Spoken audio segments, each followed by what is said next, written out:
and gentlemen, please welcome CEO Saira Hospitality, Harsha Lakwa.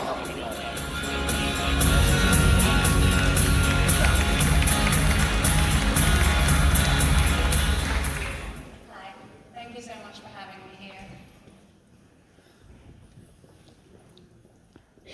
But why are we all here?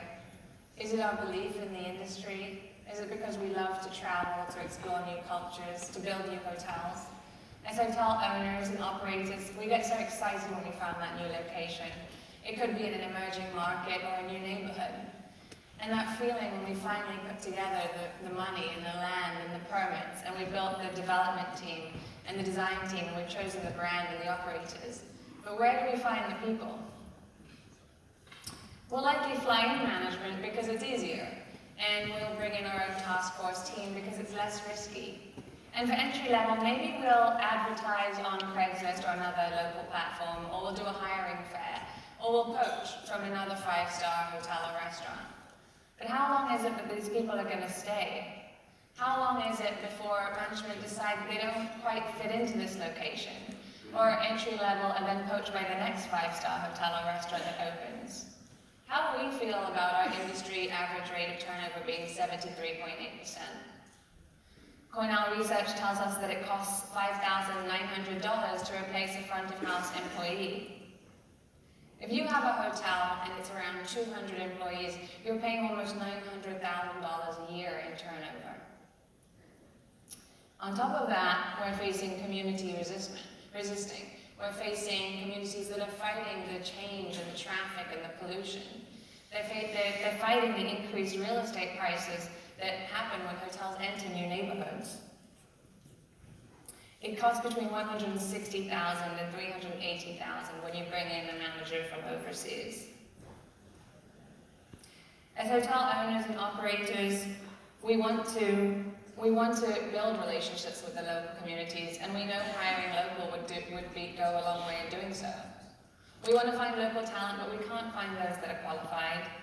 And we understand the time and budget required to start from scratch and train locals, but often that time and budget is required elsewhere. Add to that, on a global level, we're in an emerging purpose economy. An economy where value lies in establishing purpose for employees and customers through serving needs greater than their own. Research tells us that the brand no longer belongs just to the shareholders, but it belongs to the talent, it belongs to the consumers. So if I asked you what attracted consumers to buy from your brand over others beyond price and quality, would you know that 81% need to trust that you're actually doing what you say you're going to do? 62% want you to take a stand on relevant issues like sustainability, like transparency, like fair employment. 52% want you to have purpose and alignment of your values with their values. There's a clear correlation today between profit and purpose. And to appeal to this purpose economy, we need to show them that we care about the world and not just ourselves. So let's look at our challenges of turnover, of community buying, of finding local talent. Wouldn't one way be to just to work with the local communities in the markets that we're entering? What if, just a crazy idea, we hired a third party to train local communities to understand our brand needs? A third party that really understood the needs of us as a brand, and also that of the local community. What if we didn't scramble at the last minute trying to find that talent that actually interacts with our guests the most? The bellmen, the bartenders, the housekeepers, the front desk. What if they were already trained and ready to go before we even got there? What if as an industry we gave before we took resources and monetized on them? What if we gave education? What if we gave opportunity? What if we entered a market and a location where they were already loyal to our brand before we even got there? What if we found people, locals, who were already home, with no desire to leave and every desire to become managers themselves, locals with what we call the hospitality gene? Most of us sitting here are in hospitality. Maybe we fell into it as a means to an end, working our way through college as bussers or bartenders. Or maybe we're career switchers. Or maybe it's been in our family for generations and generations. Hospitality might be in your family, but the hospitality gene isn't. The hospitality gene expands culture, it expands education. The hospitality gene is the gene of service. It's the desire to serve, to make someone's life better. It's a mentality that's based on empathy. Do we all have it? No. But do many of us have it, without realizing, all over the world? Saira Hospitality launches pop-up hotel schools all over the world, giving local communities the knowledge, skills, but most importantly, the confidence to enter the luxury and lifestyle hospitality industry. We find those locals that not only want this opportunity, but need this opportunity, and locals with what we call the hospitality gene. So how does it work? We identify a hotel about 6 months, no less than 6 months before opening, a hotel that's looking to find local, well-trained talent. We promote the program on the ground. We'll do whatever it takes to get the word out. We'll create WhatsApp blasts, we'll post posters, we'll create flyers, we'll pitch at colleges, non-profits, youth empowerment centers. And once we've found enough students, we then find local trainers and we do a train the trainer so that this becomes a sustainable model for the future. Students after 2 months are interviewed 4 times before we accept them into this free of charge school. We're looking for those students that are the diamonds in the rough, the ones that can become brand ambassadors. After 8 weeks and 128 hours of curated content that's made specifically for our brand partner, our students are given 2 certificates. One is a Saira certificate, and one if they elect to take Cornell's online service module course, which is around 8 hours, they'll also receive recognition from eCornell. Upon graduation, hotel partners have a pool of well-trained local talent to hire from on schedule. It's important to note that our graduates are not guaranteed jobs at our partner hotels, but they are highly recommended for interviews. Saira establishes a positive brand presence for the partner 4 or 6 months prior to opening. We prove that we can reduce the turnover rates from 60 or 70% to just 10% in 2016 when we partnered with Liz Lambert and Bunkhouse Hotels in Todos Santos, Mexico. We prove that you can fill 96% of your line-level positions with Saira graduates from the local community. Last year, after the hurricanes hit the BVI, the British Virgin Islands, we partnered with Virgin, Rosewood, Autograph, and Bitterend, all of whom have recommitted to working with us again this year. 91% of our graduates are now employed or in full-time education, and 93% now view hospitality as a full-time career. In the last 5 years, we worked in downtown LA, we worked in Mexico, in the BVI, in the Maldives, and next month we'll work in Namibia. And by the end of this year, we hope to have close contracts with government bodies and tourism boards, as well as hospitality operators in Panama, the BVI, and the Bahamas. Why is our turnover 10%? Because we're finding students that not only want this opportunity, but need this opportunity. We're finding students that understand, have a vision for themselves in the industry. They have a career path and they have a passion for the people and the brand. They're going from school to work as this cohort of support, and they have a sense of community amongst them. And finally, they're brand loyal to this hotel partner that's given them free of charge, high quality education. This is a picture of our students at the British Virgin Islands in the fine dining experience last year.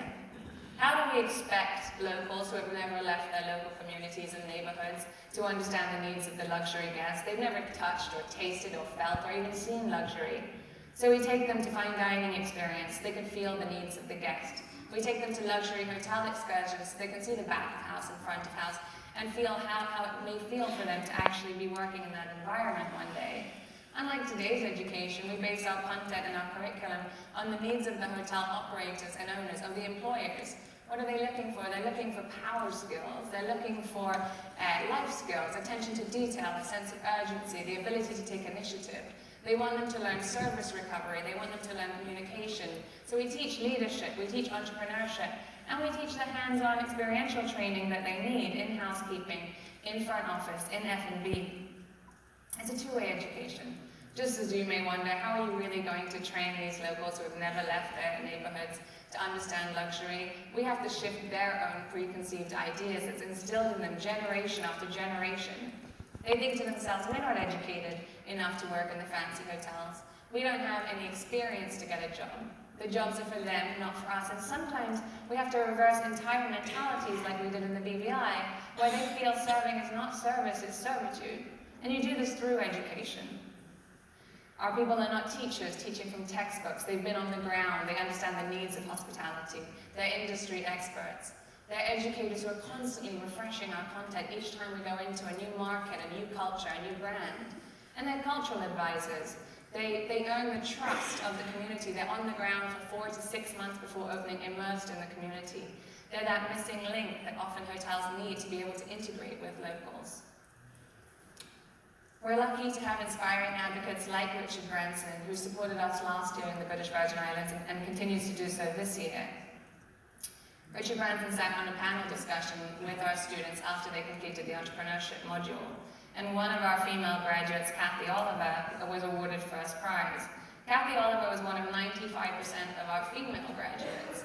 Most of the women in our school were either teenagers supporting their whole families, or they were women in their 50s and 60s who had never been to school, or they were single mothers. Our revenue. Unlike most nonprofits, we don't rely on donations. All of our pop-ups from the last 5 years have been funded by hospitality owners and operators. This year, we're excited to launch our first fundraiser in New York in a few weeks. And we continue to partner with government bodies and tourism boards who now are working with us to make this kind of training happen. But why are we a nonprofit? Service, nonprofit, hospitality, it's all in my genes. I didn't know Mother Teresa by her reputation, I didn't know her by her inspirational quotes or the impact she had made. I didn't really know who she was, other than she was a woman my father had the utmost respect for. A woman that he would kneel with in church and pray with side by side. She was a woman that was mentioned at the dining table at dinner, and my dad would say, "Girls, Mother is in town and we must see her." And we would go, often reluctantly, to see these homes and orphanages that he would help her fund and operate. My parents raised my 4 sisters and I to believe that everyone has the right to the basics, to sight, to clean water, to primary health care. My father's on a mission right now to end curable blindness in Nigeria and India, creating self-sustaining hospitals for free of charge cataract operations. He became and still is my inspiration. But I, on the other hand, fell in love with luxury. I fell in love